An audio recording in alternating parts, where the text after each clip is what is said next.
Hello my loves, I'm Ellie Frost and I help people rapidly and radically heal and break free during and after narcissistic abuse. And I want to make this video today about just some of the reasons why it can feel so hard, right, to heal from narcissistic abuse.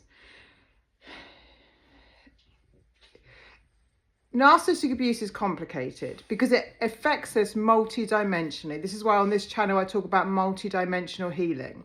So we've got to heal it on all aspects, right? But it's a very specific type of abuse. And if you've been through it, you will know that one of the reasons it's so difficult to heal, for example, is during the relationship with a narcissist, right? They're going to hurt you and you're going to get traumatized. There's no doubt. But what they also do is create new trauma in you and reactivate or activate old wounds. So what they do is they kind of find out your weaknesses, right? And they will exploit them. So when you're healing from this, one of the biggest challenges we have is now everything is come to the surface. Stuff that we thought maybe we'd healed from or we've moved on from, the narcissist will exploit. So our existing unhealed wounds, it's like having the narcissist has caused you new cuts, right? But they've also ripped off the scabs of all your old wounds. So now you feel like you're bleeding to death. You're not going to die. I pray we're not going to die, right? Because we're here. But it really is such a serious attack on all levels, emotionally, physically, psychically, energetically, and spiritually, right? And it is a creation of new trauma in you and an exploitation of every other pain and trauma you've experienced. They work in the psychic realm. They know what your wounds are, or they'll definitely dig and find out, right? So what's hurt you before, right? What you go to a friend, a partner, a parent for help with, right? For rescue from, for relief and help and healing from. In fact, the narcissist will exploit. So anything that's left unhealed in you, when you're, in this cycle, will need to be addressed because it would have been made worse by the narcissist. So they're going to inflict new pain on you and exploit old wounds and old pains. Another thing, this is just I could go on about CPSD, PTSD, and the complexities of this abuse, right? Which I might touch on, but I want to talk about things you might not have thought about. Another thing is the intentionality of this abuse. You see, many parents, for example, or partners could neglect or abuse someone, but many of them do it unintentionally, right? They may not have had the life skills. They may be going through their own mental health issues. There may be things where it's not intentional harm, right? I'm not saying that abuse doesn't hurt no matter what, it does. But with a narcissist, they're intentionally trying to hurt you. They're bullies. They want to cause pain. And that has a different effect as well.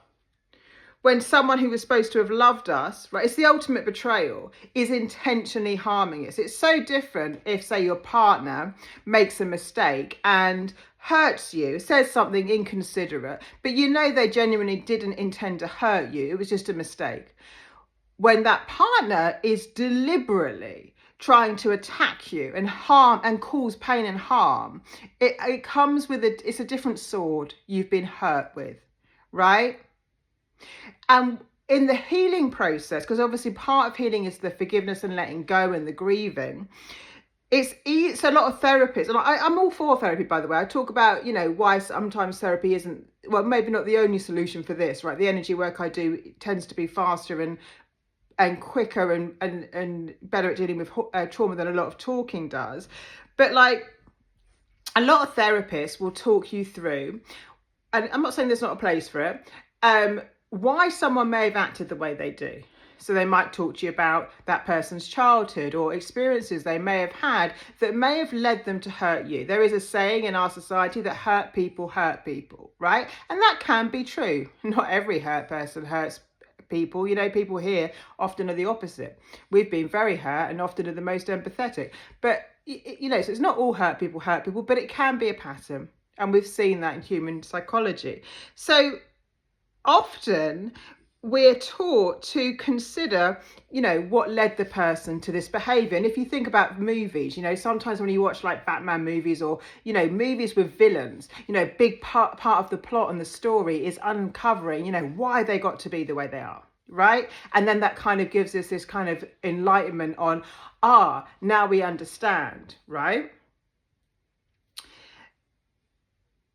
With narcissistic abuse, because it's such intentional harm, right? And when you really get that, when you really understand that, it can be a lot harder, right, to have compassion for it.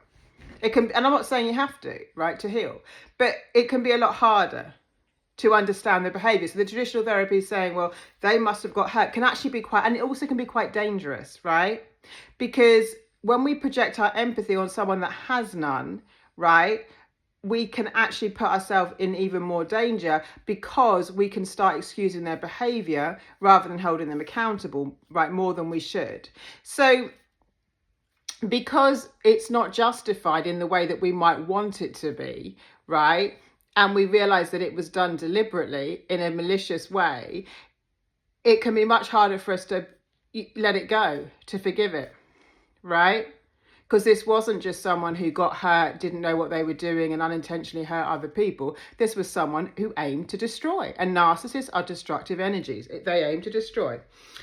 Obviously, you've got the trauma bond, right? So chemically, this is a very difficult dynamic because it affects us a bit like an addiction would, but even stronger, because it happens on a spiritual and energetic level, not just an emotional and physical, like an addiction would. So we get withdrawals, we get very attached to our abuser. We want the person who caused the pain to take it away. So there's those dynamics. The psychic attack, right? Something is going on spiritually. We feel it.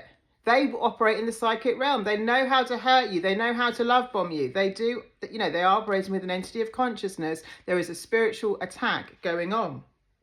And that brings me to another reason why it's hard to heal is we can often feel abandoned by God. We can't spiritually make sense of this, so we have to come into our own enlightenment around it, right? And for me personally, what that involved was being shown, definitely I channeled this, but being shown the truth. And part of my enlightenment, we think of enlightenment and my breakthrough spiritually, one of my awakenings anyway, was actually seeing the world as it was. I'd, before that, always wanted to see the good in people. I've been taught that. I believed in terms of what I'd self-taught myself from reading and learning and personal development and spiritual development.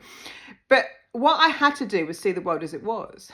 And what it was full of both. It was full of light and dark. I teach people all the time on this channel, don't let the narcissist make you think this world is a terrible place. It's full of both, but also be aware that it is full of both. Sometimes we project our empathy and our love on people, right, to our own detriment, because we think love can transform everything and heal everything. And most things on the planet it can. But with a narcissist, they won't change no matter how much love you pour on them, right? So part of the spiritual understanding of this is to understand what the world's really made up of, which is light and dark, is good and evil, right? So when I could finally accept that, I stopped trying to heal and change narcissists, and I focused on myself, my own development, and helping other people through this, rather than where a lot of my energy had gone over the years, which was on trying to transform the narcissists themselves, right? Staying in relationships with them and working really hard and pouring loads of love and basically hurting myself over and over and over and over and over again for a completely pointless task, right? Because you can't change a narcissist. Well, you can't really change anyone doesn't want to change, but normally love is a very transformative energy. If you put love on a plant or a flower, it will often thrive just by the intention of directing love. With a narcissist, they don't transform, right? And that's because we've all got free will, right? And if you want to change, you have to choose to change. Even me as a coach and healer, right? I can't force you even to change, right? You have to want to change, and I can be part of I can facilitate that change and transformation with you, right? But it comes from you. So we live in a universe of free will. It's good and bad, dark, good and evil. And some people have chosen their path. So this wasn't a conventional video, because I didn't want to go through everything that you probably already know.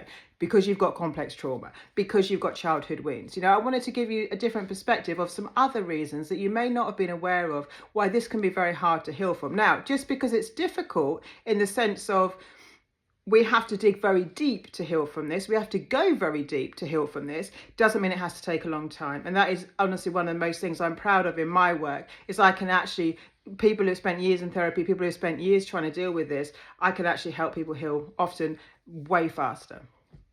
And that took decades of me going through this, training myself in all sorts of modalities and bringing lots of different things together, right, in the most effective way that I've found so far, in order to help us heal and transform. And that's why I talk about healing and transformation. Healing just takes away pain, right? But we don't just want to take away the pain. We want to transform our lives. We want to come into our best selves. We want to be ourselves, right? A lot of the, a great big another reason why it's so difficult to heal from narcissistic abuse is because it causes a soul injury, right? We stop being ourselves. We disconnect from ourselves. That disconnection from self is a soul injury, very deep wound.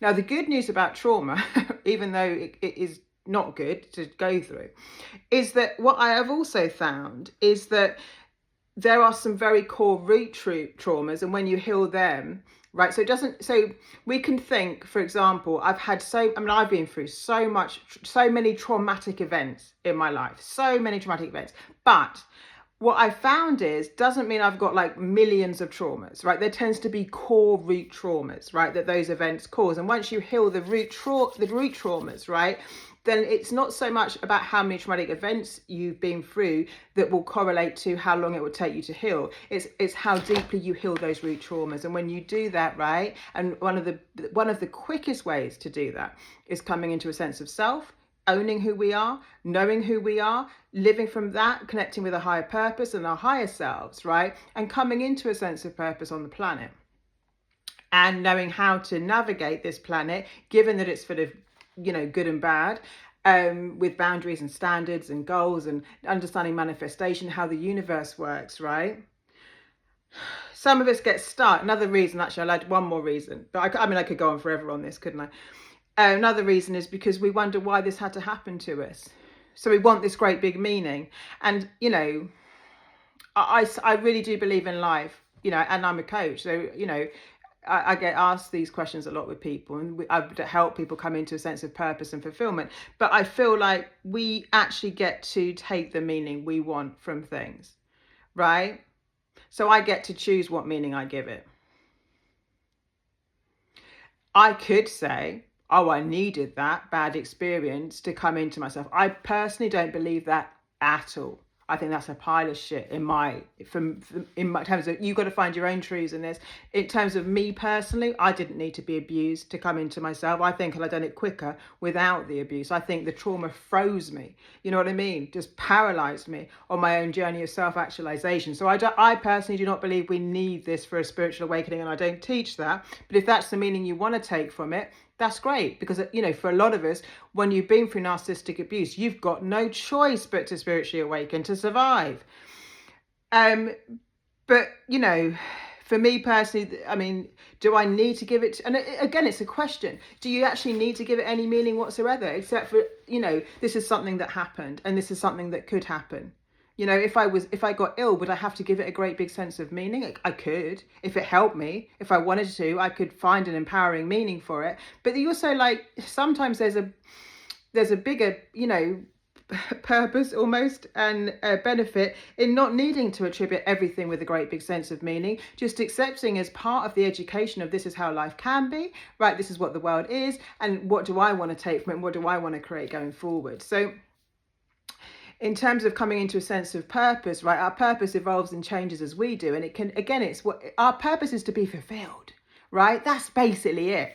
If you were fulfilled by doing nothing all day, then great, have a party, doing that. And it changes and evolves with us. But having a sense of purpose, to me, just means having something meaningful that I am doing. And for me personally, it's always related to self-expression. If you like dancing, that could be a big part of your purpose. If you love animals, I do, that's a big part of my purpose, right? Whatever brings me joy is a big part of my purpose, and that's how we know.